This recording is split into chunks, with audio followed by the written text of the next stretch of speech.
नमस्कार। आज बड़े दिनों के बाद हम लोगों ने प्लान किया कि हम अपने घर से कुबेरेश्वर यानी कि कुबेर भंडारी के घर जाएंगे, आश्रम जाएंगे, प्रदीप मिश्रा जी के आश्रम जाएंगे, जो कि चितावलिया हेमा में है और हमारे घर से कुछ ही किलोमीटर की दूरी पर है।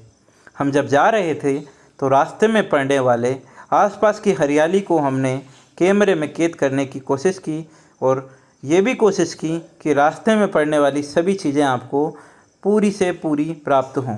अभी आप देख रहे हैं जगह जगह पर सीहोर वाले पंडित प्रदीप जी मिश्रा के स्वागत के लिए बोर्ड लगाए गए हैं। कुछ ही दूरी तय करने पर हम इंदौर भोपाल हाईवे पर पहुंच गए, जहां पर चारों तरफ पहाड़ी थी और अब हमने हाईवे का सफ़र तय करना शुरू कर दिया था।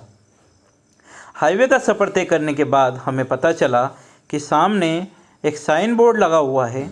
जब हम गाड़ी लेकर साइन बोर्ड के पास पहुँचे, हमने उसको देखा तो हमें पता चला कि पंडित प्रदीप जी मिश्रा के आश्रम और उनकी कथा के बारे में इसका वर्णन दिया हुआ है। जब हम थोड़ी और आगे गए तो चारों तरफ हमने देखा कि एक अलग ही आनंद की अनुभूति हो रही थी। ऐसा लग रहा था मानो हवा में भगवान शंकर कण कण में विराजमान हों। हमने भक्तों की एक टोली देखी जिसमें महिलाएं कावड़ लेकर लंबी दूरी तय कर आई थी। हमने उनसे बात की। उन्होंने बताया कि 4 दिन का सफ़र तय कर आज वो कुबेरेश्वर धाम पहुंची हैं और पहुंचने वाली है। वहां पर वो जल समर्पित करेगी भगवान कुबेरेश्वर धाम को। जब हम आगे गए तो यहाँ पर कुबेरेश्वर धाम पहुंच मार्ग के लिए एक एरो का निशान मिला और हमें पता चला कि हाईवे के उस पार हमें जाना होगा। जब हम भोपाल से इंदौर जाते हैं तो सीधे हाथ की तरफ हमें जाना होगा, ताकि हम चितावलिया हेमा जोड़ से सीधे कुबेरेश्वर धाम की ओर अपना रास्ता तय कर सकें। जब हमने रास्ता तय करना शुरू किया तो हमें थोड़ी सी परेशानी हुई, क्योंकि ये रॉन्ग वे था, लेकिन फिर भी हम कुछ समय निकाल कर बचते बचाते चितावलिया हेमा रास्ते पर पहुंच गए। जब हम वहां पर पहुंचे तो वहां का मंजर देखने योग्य था। चारों तरफ दुकानें थी। देखकर मन प्रसन्न हो रहा था, क्योंकि पूरा आसपास का आवरण और वातावरण संगीत में था, और अगर मैं कहूँ तो भोले में था, यानी कि शिव में था। चारों तरफ शिव की उपासना करने वाले लोगों का तांता लगा हुआ था और यहाँ पर सारे आसपास कार्य प्रगति पर थे। जब हम कुछ आगे बढ़े तो हमें समी के पौधों के साथ साथ कई प्रकार की फल फूल और यहाँ पर चढ़ाने वाले प्रसाद की दुकानें दिखाई दी, जो कि अपने ही आप में हमें सम्मोहित कर रही थी। लेकिन हमने अपने सम्मोहन पर नियंत्रण किया और हम आगे बढ़ते गए। जब हम थोड़ा और आगे बढ़े तो हमें पता चला कि कुबेरेश्वर धाम अभी बन रहा है, लेकिन उसके सामने कई प्रकार के और कार्य हो रहे हैं, यानी कि होटल निर्माण और कॉलोनी कटना।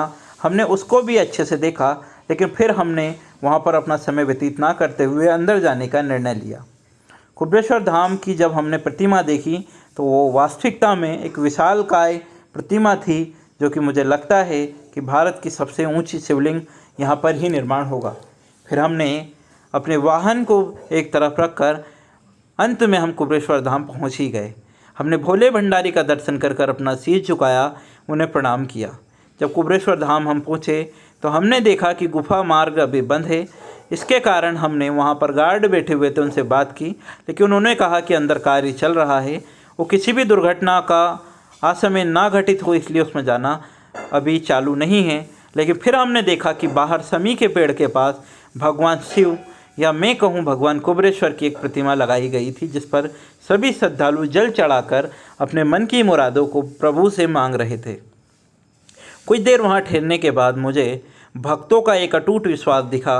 वहाँ पर ध्वजा लहरा रही थी। चारों तरफ भगवान को मानने वाले उनके उपासक थे और सभी लोग बिलपत्र लेकर आ रहे थे और भगवान शिव पर बिलपत्र और धतूरे की जो चढ़ाने की मान्यता है वो काम कर रहे थे। ध्वजा पताका भी लहरा रही थी। भगवान शिव को भी हम बार बार देख रहे थे, लेकिन जब हम उन्हें देख रहे थे कुबेरेश्वर जी को, तो हमारा मन भी अंदर ही अंदर प्रफुल्लित हो रहा था। हम आनंद में थे। हमें लग रहा था कि आज हमने अपने जीवन का सबसे सफल कार्य किया है। आज हम कुबेरेश्वर धाम आए हैं। आज हमने बाबा की प्रतिमा को इतने करीब से देखा है और यहाँ पर आकर हमने अपने मन में कई प्रकार की अनुभूतियाँ की, जिसमें सबसे अच्छी अनुभूति शांति की थी। इसके बाद हमने चलना शुरू किया। हम आगे की ओर बढ़े। फिर हमने सबको प्रदीप जी मिश्रा की कथा होने वाले पंडाल के दर्शन करवाने के लिए हम आगे बढ़ने लगे। जब हम आगे बढ़ रहे थे तो हम यहाँ की होने वाली महिमाओं के बारे में बातचीत कर रहे थे। तभी हमारी नज़र एक और समी के पेड़ पर पड़ी, जहाँ पर लोग समी के पेड़ की पूजा शिव के रूप में कर रहे थे। हमने वहाँ पर कुछ देर रुककर भगवान से प्रार्थना की और हमारे संग चलने वाली हमारी संगनी ने हाथ जोड़कर भगवान से प्रार्थना की। इसके बाद हम आगे गए। हमने देखा कई लोग भक्ति में आनंद के साथ भगवान का भजन कर रहे थे, नृत्य कर रहे थे, जो कि कैमरे में कैद हुआ तो हमें और हमारे मन को एक प्रसन्नता और शांति की अनुभूति हुई। जब हम थोड़ी और आगे बढ़े तो यहाँ पर एक प्रतिमा रखी हुई थी। जब हमने उसके करीब पहुँचे और देखा तो भगवान शिव की एक विशालकाय वहाँ पर प्रतिमा थी। तो हम थोड़ा आगे और बढ़े। हमने यहाँ से सोचा कि आपको दर्शन करवा दिए जाएं आश्रम स्थल के, भगवान शिव के। अंत में हम गौशाला की ओर बढ़े और गौशाला निर्माण दर्शन करवाया। आप लोग चैनल को प्लीज़ लाइक ज़रूर करें। आपको पसंद आया हो तो श्री शिवाय नमस्तुभ्यम ज़रूर लिखें। बहुत बहुत धन्यवाद आप सभी का। Thank you so much.